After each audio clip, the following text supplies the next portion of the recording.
Hello, this is the second design exercise, the Morse code. So I'll be typing in a message, 4 dots.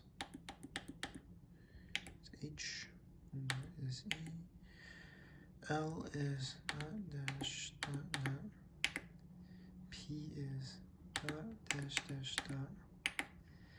dot. Press the third button to add a space. Now, dash dash, and E is dot. But if I put like 7 dots, which isn't a letter, try entering it, this is invalid entry. Then after, I can just go back to my original message. Now I can post it to the server by pressing this button. It clears the screen and it clears the thing. And if I check the server,